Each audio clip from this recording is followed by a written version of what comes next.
Hello and welcome to this video, everyone, in which I'm going to be talking about a reading comprehension exercise from CAT 2024 slot 1. In this video, I'm only going to be talking about how to read the passage, what information you're supposed to take away from the reading of the passage. In the subsequent video, I'll be talking about the questions of this exercise.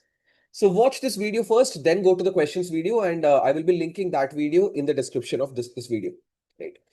So this passage is about the bandicoots of Australia. And usually when I make a video like this about reading of a passage, I mark out the important sentences or important lines in the passage which we need to focus upon in order to understand what the author is trying to communicate to us. But if you would have noticed already in this slide, I have not underlined anything inside the passage. I have left the entire passage completely blank without any kind of highlighting. Why is that?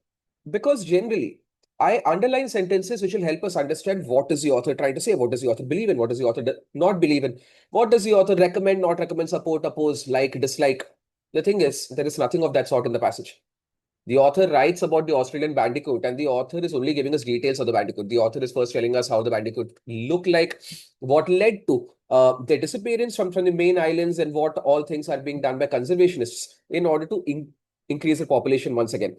And that is what is present in the entire passage. So the author's personal opinion with respect to the bandicoots, what kind of animals there are, what have we been doing, whether we have been doing good, whether we have been doing bad, nothing of that sort is given. Every single paragraph, every single sentence, in fact, of this entire passage, the author is presenting facts as what has happened.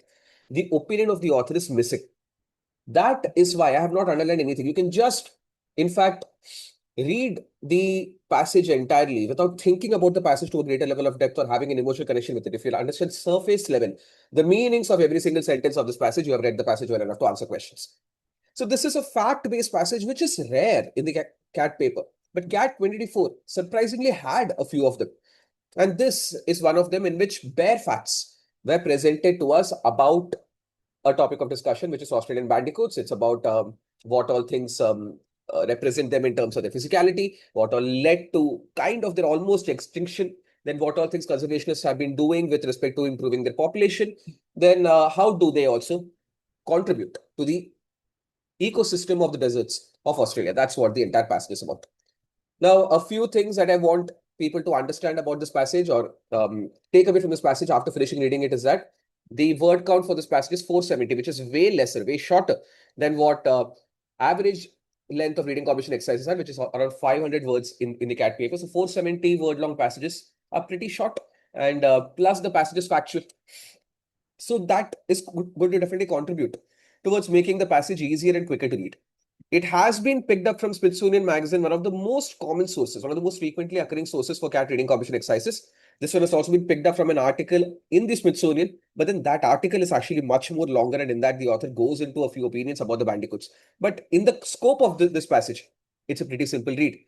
And because it's a simple read, I think that barely more than 2 minutes should be enough for seasoned readers in order to understand what the passage is talking about.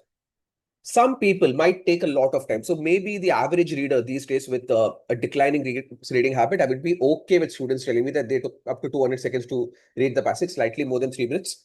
So why have I given this kind of a range that good readers, I'm saying, that should be reading this passage in around 2 minutes, whereas average readers can take 70 seconds more than 50% more time than the good readers, is because I find that average readers these days are bogged down a lot by facts. When a fact is presented, they try to absorb every single fact and remember them inside the passage. I would always tell my students not to do that. Don't try to remember every single fact in detail given inside the passage, because anyway, if a question is going to ask you for a fact, you need to go back to the passage, and the passage is going to be present in front of you when you're solving questions.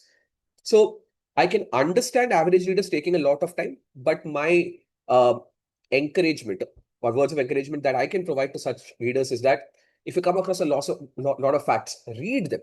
Okay, I'm not saying don't read them, but do not be under the duress of having to remember every single detail given inside the passage. So if you just read it and say that, okay, something about their nose, something about their colorage, something about the stripes on their body, some things like these have been given, then of course, if again you have to recollect what's exactly been given, you can go back to the passage if a question asks for it.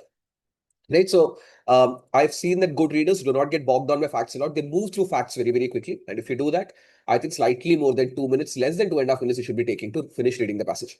Difficulty level of the passage, as I've been saying from the very beginning, is extremely easy. A few things that I think you can learn from this passage after solving this exercise, you can Google and find out a few things about the outback, which is the name for the geography in Australia. Australia has got a huge desert region. So that desert region is called the outback. You can read a bit about it and the kind of animals and flora and fauna that are present there, why it is so fascinating for wildlife conservationists, especially to study. Then marsupials are a group of animals under which comes species like koalas and kangaroos and say bandicoots. And you've got things like the Tasmanian devil. All of these are marsupials. These are very, very indigenous and endemic to the Australian continent. So you can read about them, you can find out what kind of animals are marsupials and why they're categorized differently. And the young ones of almost all marsupials are called joeys. Even kangaroo kids are called joeys. The same thing is true in this passage with respect to bandicoots' kids as well. So joey refers to the babies of these animals and species. So this is what we are supposed to take away from the passage after reading it, and it's a very simple read. Biggest takeaway that I want you to have is that if you're taking up to 200 seconds to read this passage, it's fine for now. But remember that on the day of the examination, don't get bogged down by facts so much. Keep moving through facts. Facts can be verified. Opinions is what needs to rest in your mind, and you need to ruminate and you need to understand that, okay, this is the point that the author is making. But in the absence of opinions, you should be reading the passage quickly and you can save much of your time there. Thank you.